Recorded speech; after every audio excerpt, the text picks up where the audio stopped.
এই পর্বে আমরা ইংরেজির একটি গুরুত্বপূর্ণ রুলস সম্পর্কে জানব। সেটা হচ্ছে কুডের ব্যবহার। কুড অর্থ পারতাম, আসলে আমরা অতীতে কি পারতাম সেটা এখানে বোঝানো হয়েছে। এক্ষেত্রে বাক্যের গঠন হবে সাবজেক্ট প্লাস কুড প্লাস ভার্বের বেস ফর্ম অর্থাৎ প্রেজেন্ট ফর্ম। সেক্ষেত্রে আমি যেতে পারি, আমি যেতে পারতাম, এটি হবে আই কুড গো। এক্ষেত্রে সাবজেক্ট হচ্ছে আমি, সেক্ষেত্রে আই বসছে। এরপরে কুড বসবে রুলস অনুযায়ী।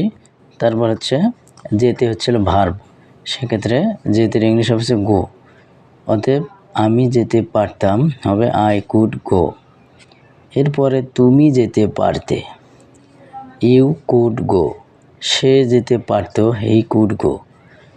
এই সাইডে যে ছকের মধ্যে ভার্বগুলো দেওয়া আছে, play, know, read, drink, walk, clean, এই ভার্বগুলো দিয়ে আমরা এই গঠনটা কী করব, সেলফ প্র্যাকটিস করব, যাতে আমরা মুখে জড়তাটা কাটাতে পারি। এরপরে হচ্ছে আমি ইংরেজিতে কথা বলতে পারতাম, I could speak in English. তুমি ইংরেজিতে কথা বলতে পারতে, you could speak in English. এগুলো কিন্তু রুলসের বাইরে না, রুলসটা দেখলে আমরা বুঝতে পারবো। তার পাশে আবার দেওয়া আছে ছকের ভিতরে স্লিপ, রাইট, ইউজ, ওয়াশ, এগুলো দ্বারা আমরা প্র্যাকটিস করব। এরপরে ছকে আছে আমি লিখতে পারতাম, আই কুড রাইট। তুমি লিখতে পারতে, ইউ কুড রাইট।